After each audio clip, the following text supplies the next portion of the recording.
What's up, folks? Today we're going to be doing an absolute masterclass on how to use LinkedIn Sales Navigator. I'm going to be trying to keep this video as short as possible, but show all the different ways that you can use Sales Navigator to find leads, build lists, save searches, make alerts, whole bunch of other hidden gems within the platform. If there's anything I don't answer, and if you have any questions, please do drop them in the comments below. I'll be sure to respond to every single comment we get. Let's not waste any more time, get straight to it. The first thing we're going to see is the homepage. There's not a lot here yet, but we'll come back to this later to show you how this changes as you add in accounts and leads. The first thing you're going to want to do is make a search. There are two types of searches you can do: a lead search looking for prospects and an account search looking for companies you can sell to. For most cases, it's going to make sense to do a lead search, but there are a couple of reasons why you might want to do an account search. We'll get onto that a little bit later. Let's start with a lead search. When you're searching for leads, you can add filters to narrow down your search and find the right people for you to sell to. First of all, let's run through all the filters, what they mean, and why you might want to use them. First of all, the company filters. You can search by current company, past company, company headcount, how many employees the company has, what type of company it is, if it's public or private, and where the company is headquartered. And then we go into the role filters. So we can search by function. What department in the company do they sit under? Sales, marketing, accounting, finance. Specific job titles, so VP of sales or director of marketing or HR manager. Seniority level, are they a director, VP, individual contributor, C-level? Years in current company, and then years in current position. And then there's some spotlights. These are kind of like potential buying triggers. So change jobs in the last 90 days. If they changed jobs recently, that might mean that they're looking to make some changes at their new company. If they were mentioned in the news in the past 30 days, that's a great way to reach out to someone with a bit of personalization. Have they posted on LinkedIn in the past 30 days? That's another reason that you could personalize your messaging to them. Do they follow your company? This is a fantastic way to find people who are aware of your company and what you do. Finally, do they have shared experiences with you? Have you and them worked at the similar company or went to the same university? And then take a look at this. This is a new feature as of 2022. You can actually search what they've been posting about in their content.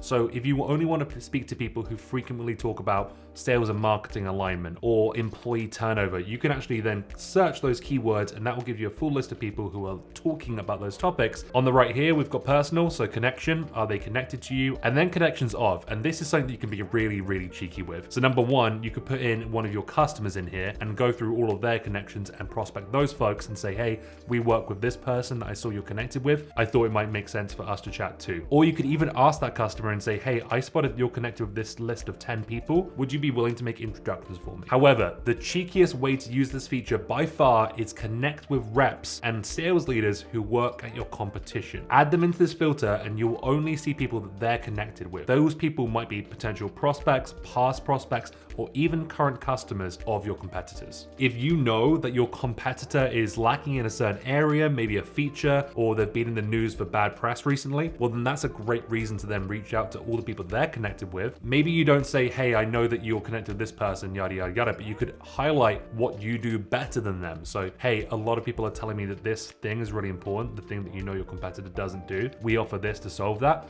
Is this interesting to you? Right below that, geography, where is the prospect based? This is important because although some companies might be based in, let's say, France, you might want to talk to their North American team. What groups they're in, the industry they've listed on their profile, first name, last name, profile language, what school they went to, and how many years of experience they have. And then last but not least, you have workflows. So you can search by account list. I'll show you what that looks like later. Lead lists, what this means is you can go through and exclude anyone who you might have already put into a list, which means you're only going to be searching for leads who are new, who you haven't added to a list in the past. People in the CRM, so if you've linked Sales Navigator to HubSpot or Salesforce, that means you can exclude or include people who are in your CRM. Now, this is really useful because it means you can exclude anyone who's already in your CRM, which once again is going to give you only new people who your company or your colleagues haven't targeted before. So those are all the key filters you can use. So now I want to do an example search to show you what it looks like when you start actually applying these filters. For this example, I'm going to search for, let's say, senior sales leaders at startups in North America. So the first filter I'm going to include is company headcount. I'm going to say that I'm looking for companies that have between 50 and 200 employees, and then also 200 to 500. Company type isn't very relevant to me. However, headquarters is. So let's say I only want to talk to people who work at companies that are headquartered in the United States. You'll see right now we have 18 million results, which is a huge number. So as we add more filters, this search, the results will become more and more refined and will ideally see less people. I only want to speak to senior sales leaders. So there's two ways I can actually go about this. I can go in and add their function, in which case it's sales. Right away, that reduced our number of results down to 1 million. But you've got to be aware that sometimes people call sales business development, so we will include that as the function as well. And then because we only want to talk to senior leaders, we can add in a seniority level. For me, having sold to sales leaders in the past at this size of company, I know that generally the VP is the person making a lot of the decisions here. And of course, the C-level, a chief revenue officer, for example. So I'm going to include CXO as well. CXO stands for C anything O. So that could be a CHRO, could be a CRO, CTO, CFO, CIO. I didn't know what a CXO was for the longest time, which is why I'm explaining it to you. So I will include their geography as North America. So now that's given us 980,000 results. But as we scroll through this search here, you'll see we've got managing director and president and member board of governors and CEO and founder. If we only really want to sell to the VP of sales, then we'd actually be better off searching by job title rather than their function and seniority level. It's a lot more specific. So we'll add in VP of sales, and that just gave us a much more specific number of results. And now we can see all of these people here have a VP of sales title. VP of sales, VP of sales, VP of sales. Now that's great. However, there are going to be a couple of anomalies thrown in there. For example, some people are the VP of sales West, or they're the vice president of sales operations, and they're going to still be included in this search. And that's where you might want to start using the exclude feature. Vice president of sales operations, let's exclude them from our search. And we're also going to exclude any regional vice presidents as well. And that removed another 3,000 people from the search. So as we start to exclude certain things, we're going to refine that search down and down until we have a much more specific, highly targeted, more relevant list of prospects. Moving on, I also might want to say that their profile language is English. And here's a big one. We want to put their industry in. So for whatever reason, LinkedIn hasn't included the company industry in the lead search, which is a massive pain in the butt. However, LinkedIn makes you add your industry to your profile. So if you work in computer software, you might add software. The challenge is this isn't always that accurate, and a lot of people call things different things. For example, the top two results here are computer software and information technology, which in my eyes are very similar industries. And here's the other challenge. A lot of people who sell a software to a specific industry might list themselves as that industry rather than in the computer software industry. Let's say someone's a VP of sales at a HR tech company. They sell HR software. Instead of listing their industry as computer software, they might choose to list their industry as human resources. So by searching for computer software industry, we're going to miss all the 172 VPs of sales who have said they work in the HR industry. It's a real pain in the butt, and I really hope that LinkedIn will add the company industry here at some point. The best workaround I've found for it is by searching for keywords. So if you type in software here at the top, it will show people who have the word software listed in their profile, which to me is a better indicator than what industry they listed themselves as. Now, because I use the keyword software, I'm going to remove the industry filters because I'm confident these people will all now work at software companies. You can get really, really specific with your keyword searches. You can use what we call Boolean strings to exclude or include specific queries, but that's quite an advanced way to be searching, and we don't have time to show that in today's video. However, if you would like me to break that down in another video, comment below and let me know if that'd be interesting to you. There we go. We've got 7,000 VPs of sales who work for companies that have between 50 and 500 employees based in the United States who speak English. Now, what we can do is actually save this search. So we can save this as VP of sales, 50 to 500 US. And now because we've saved that search, it means we don't have to do all these filters again if we want to come back to this search. But what it also means is LinkedIn will actually notify us if there's any new prospects who fit this criteria that come up in the future. Now, what I'm going to do is make this search a lot more specific. I'm going to refine it to people who have changed jobs in the last 90 days. The reason I've done this is because I've found a lot of success with contacting people who are new to their role, who might be looking to make some changes on their team. Now that list is whittled down to 517 results, a much more manageable list. What we can now do is just start scrolling through this list and finding people who might be a fit for us to prospect. So Kevin Duffer, for example, we can click save, either save to an existing list or create a new list. Q1 Q1 targets, let's say. And then as we keep scrolling, we can keep saving people to that list. Now, another option, so you don't have to manually click save on each of them, is to use this little box here on the left. So now we're just going down, selecting everyone who we want to add.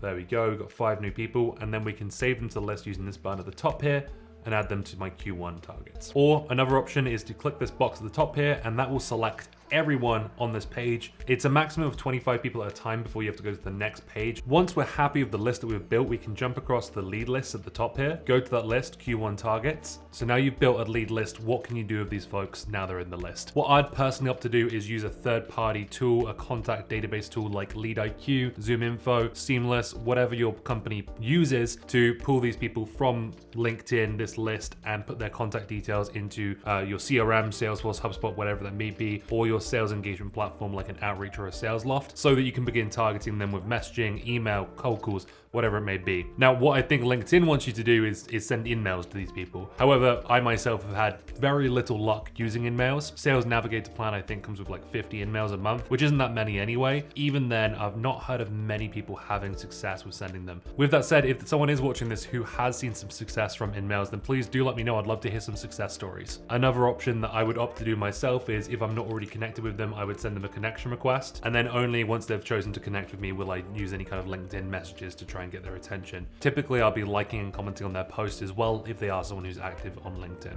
Now, when I jump back into the search feature, you can see my saved search here. I can easily pull up my last search, so I don't have to do all those filters again. However, here's a really great tip if you're an account executive or an SDR. What I like to do is go through my CRM and find all the companies we've closed in the past 5 years. So I'll throw in Oracle, for example. Let's say Oracle was a past customer of ours. Now what it's gonna do is show me everyone who's worked at Oracle in the past. This is where LinkedIn Sales Navigator can become so valuable, because all of these people might have some knowledge or experience using my product, and because of that, they may be more willing to evaluate it for their current business. And here's another tip that has booked me so many meetings in the past. During your sales cycles as an account executive or even as an SDR, when you book meetings with people or you talk to them or you close a sale with them, what I like to do is immediately add them to a LinkedIn Sales Navigator list. The reason why, well, they now know who you are, they've spoken to you, they get some of your value prop. And by adding them to a list, I'll show you exactly what you can do. Here's a pretend list. We've got Nick, Mark, Tom, Ryan, Tyler. And let's say I've sold to all of these people in the past or they're existing customers of mine. What I can then see is when they change jobs in the past 90 days.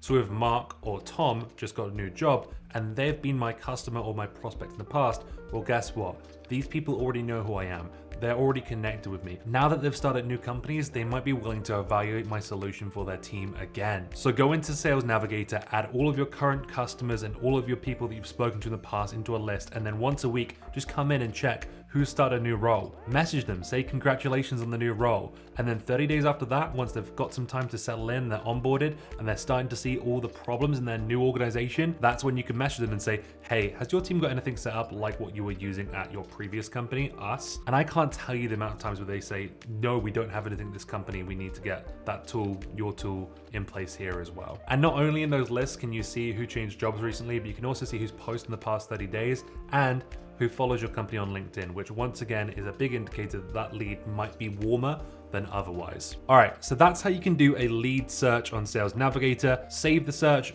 build a lead list, and then some ways that you can use those lead lists to your advantage. I mentioned before that you can also search for accounts and build account lists, and there's a couple of reasons you might want to do this. Number one, you might have a territory or a list of named accounts that you want to go after. Number two, I showed you before that you can't add a industry into the search while you're looking for leads, but you can do that in an account search, which I'll show you in a moment. And the third reason is it might just be an easier way to find good fit accounts while you're doing your searches. So let's take a look at what that might look like. So this is the account company search. You can filter by annual revenue, company headcount, how many employees they have, company headcount growth, so if that company is growing, department headcount. So let's say if you're looking for companies that have over 20 employees in their sales department headcount growth. And the reason you might want to know that is because as teams grow, that's often where they start to face a lot more problems, a lot more challenges, potentially challenges that your product or service can solve. Fortune, which means are they in the Fortune 100, Fortune 500, Fortune 1000, company industry, and this is one that's not available in the lead search. This is one of the big reasons I like to do account searches, because you can specifically search for accounts within a certain industry.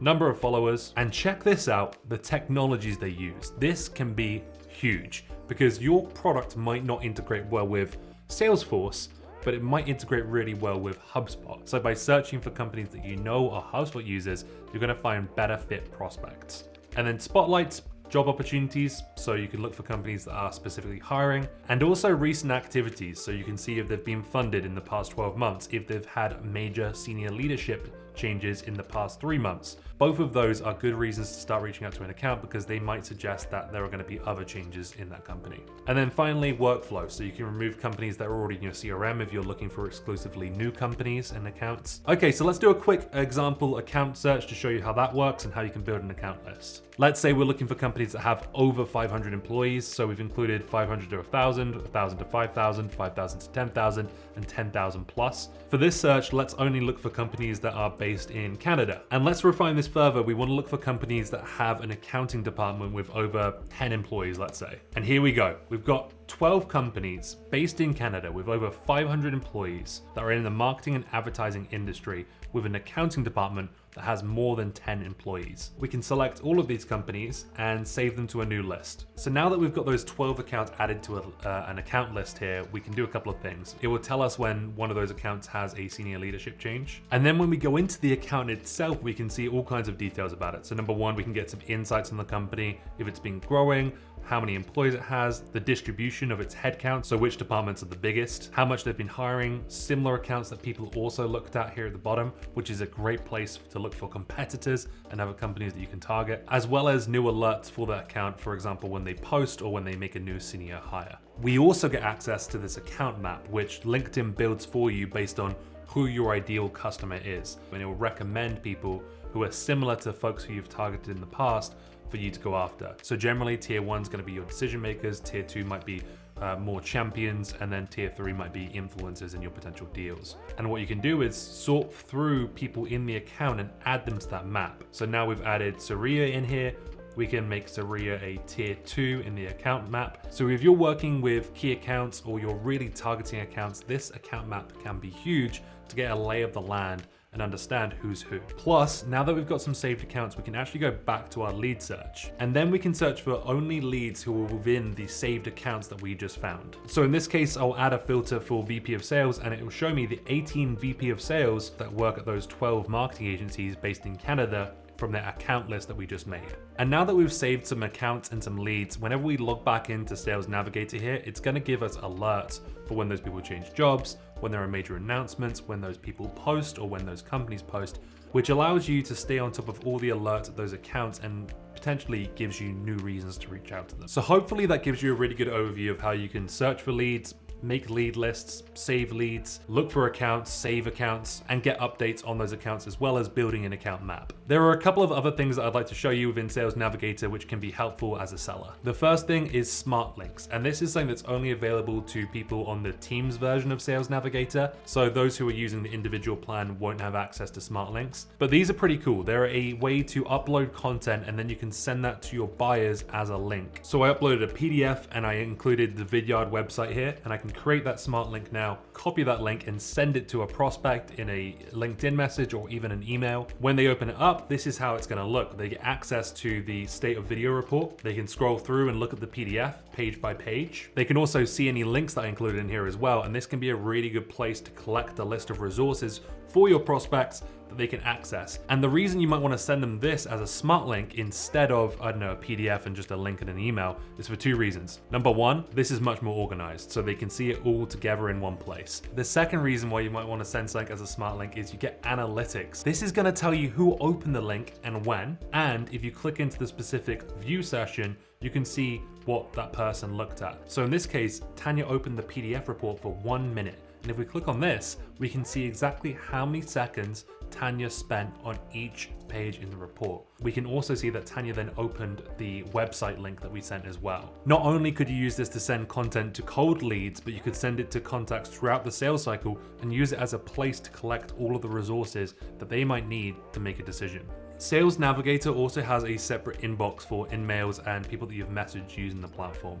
It can get quite confusing because messages that you send on Sales Navigator don't sync with the messages that you can send on the core LinkedIn platform. So although Tyler and I have messaged on LinkedIn in the past, it's not shown here because those messages didn't take place within the Sales Navigator platform. They took place on core LinkedIn. So what I'm saying is, if your company provides you with a Sales Navigator license, then make sure that you only use it for work messages and not any related to recruiting or evaluating new positions. Last but not least, the Sales Navigator platform also includes what they call the social selling index. You can find your social selling index if you click on your image in the top right hand corner here and then scroll to here and social selling index. This will give you a score based on a couple of factors, and it's based off of posting content frequently, connecting with people and talking with them, engaging with other people's content, and finding the right people. It will tell you how you rank within your industry and also within your network. All right, and that is a high level walkthrough of Sales Navigator. As I mentioned, if you have any questions, then please do drop them in the comments below. I'll be sure to answer all of them. And if you'd like to see me take a deeper dive into how to do some really advanced searching on Sales Navigator, then please do let me know as well. Thanks so much for watching. Don't forget to like and subscribe. It always helps. See you next time.